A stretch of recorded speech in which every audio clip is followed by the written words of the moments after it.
Ladies and gentlemen, it is day 2 of the podcast here for the leading up to the Ohio State-Michigan game. The game coming up at noon this Saturday on Fox. And today, we're giving our Michigan Wolverines overview. So this is going to be one of the more boring ones because we have to talk about Michigan. But either way, we're just going to go straight in 2024 schedule. And this is for Michigan. So, first game at home against Fresno State was a win, 30-10. Then against number 3 ranked at the time, Texas, was a lose, 31-12. And that was at home, so that was a big loss at home. Then at home against Arkansas State, a win, 28-18. At home against USC, and they won 27-24. They pulled that out barely. And they won against Minnesota 27-24 as well, and that was also at home. So they had a very long homestand. First away game was a loss at Washington, 27-17. Then they went on the road again to play Illinois, much of the same. They lost 21-7. At home, they beat Michigan State 24-17. And at home, they lost to Oregon 38-17. Then they went to Indiana, the 8th-ranked team at the time, and they lost 20-15 in a close one. And recently, last week, they had a pretty big win, 50-6 over Northwestern. And now they're coming up to this week against the Buckeyes at Columbus. And I also forgot to mention that Raylan is with us today. Yeah. So Michigan in the Big Ten Conference is ranked 8th. They are sitting at 4-4 right now. And their team leaders on the season, Davius Warren is their QB. He has 1,064 passing yards. Kale Mullins is their running back. Yep. He has 832 rushing yards. And their tight end, Colston Loveland, that's a weird last name, has 582 receiving yards. And Ernest Hasman, one of their linebackers, is leading with 74 tackles. And Will Johnson has 2 interceptions. Yeah, so a little bit more on that, rushing-wise. Mullings has 153 carries and averages 5.4 per carry, and his longest is from 63 with 11 rushing touchdowns. Donovan Edwards, 124 carries, 578 yards. He is averaging from 4.7 yards per carry. His longest is from 41, and he has 4 rushing touchdowns. And their QB, Warren, he has 181 pass attempts and 116 completions. His average per catch, I guess, would be 6.9 yards. His longest 36. He has 6 TDs, 7 interceptions, and 6 sacks. So, Tyler Morris is second best in receiving with 22 receptions. He has 234 yards and is averaging 10.6 per catch, and his longest is from 28, and he has 2 touchdowns. What's crazy is that their tight end, Loveland, has 56 receptions and 582 yards. Yeah. That's way more than their wide receivers. And the Wolverines on the year, they average about 23.5 points a game. Their total touchdowns on the season is 31.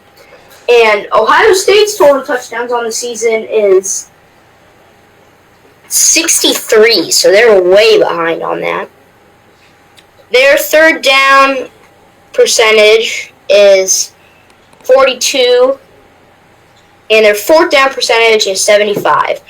They are 12 for 16 on fourth down tries. And so, in case if you guys remember, just to give you a quick update, matchup predictor, Michigan has an 8.1% of winning this game. And comparing Colston Loveland to Jeremiah Smith, I mean, he has more receptions. He has 4 more receptions than Smith. But he does have a lot less yards because that's a tight end and instead of a wide out when you can run a lot further. And Jeremiah Smith wins in 2 of the 3 categories. The over-under for the game is 42.5. Michigan, the money line, Michigan is plus 1,100 and OSU is minus 2,500. For the spread, Michigan is plus 21, OSU is minus 21. And so, I didn't know you could do this, Raylan, but when you go back on ESPN, there's a little, where did I see? Well, that's on the top 25, I guess, but when you looked up the rankings, you can see, like, a team's chances of how well they do in the playoffs, but anyway. So what is Michigan's chance of making the playoffs? I think it's I don't think they can. I don't think it's actually possible for them to make the playoffs. I don't believe What if they beat Ohio State? I mean, nothing will happen. Nothing's gonna happen for them, but stuff will happen for us. Like, we don't make the Big Ten championship, and that could be a way to not make it, and that's not what we want. Besides, Michigan isn't even an option on the predictor. So, like, if we were to choose one team, like we could choose Ohio State, 99% chance. Okay. Oh, wow, okay. Okay. Do you say they beat or lose to Michigan? Let's say Michigan wins. Let's just say Michigan wins. What would happen to us? We don't make. I think we drop out of the whole thing. Well, we have an 89% chance to make the playoffs. We have a 51% chance to host the first round, and to be a first round visitor is a 38% chance. Now they're calculating it. And so we would play Notre Dame, and we would lose, and we get the 11th spot, but we'd lose to them. If we lost, we'd only drop to down. Michigan, because we wouldn't be in the Big Ten championship. We'd only drop down 9 spots. That's not. Say we beat Michigan, we have a chance to make the championship game. Do we win or no to win our conference? Oh yeah, we beat Michigan. Do we win our conference over Oregon? No. No. All right, saying we don't. We still have a 99% chance to make the playoffs, 89% chance to host the first round, and 11% chance to be a first round visitor. And so we would play against Clemson, and we'd have an 80% chance to win. So saying we beat them, we would then play Georgia, and it's saying we would actually beat Georgia, which I don't know how that would happen, but we would play Tennessee in the championship and lose to Tennessee. So I don't know how that happens, but All-State, you have a very weird playoff predictor.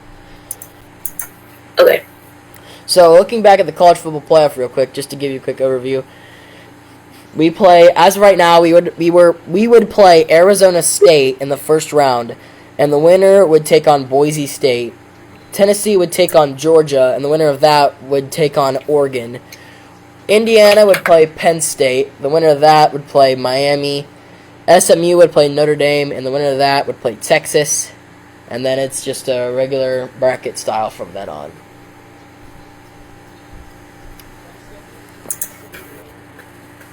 All right. Michigan. Back to Michigan. There's really nothing else. I know. They kind of stink, really. Let's be honest about that. They really stink. So, let me check the injury report and see if there's anybody out this week. I don't see an injury report. All right. And now, guys, I'm going to announce something big. I'm going to do a college football bracket challenge, and I'm going to create a group for anyone to join. I'm going to put a link in the description below if you want to join that.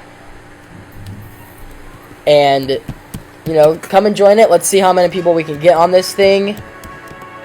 This is through ESPN, so if you don't have ESPN, you're going to probably want to download the app. But yeah, this is going to be a fun thing to do. See how many people, you know, actually follow me that want to join it. But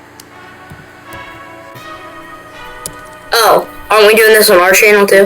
we can't do that. But I might get that part on. Entries per, you can only get one entry per user, so make sure you make your bracket right. Alright, folks. So that's it from us. Be sure to subscribe, like button, all the other things, if you want to. So, we'll see you guys tomorrow for, once again, the final overview of the week.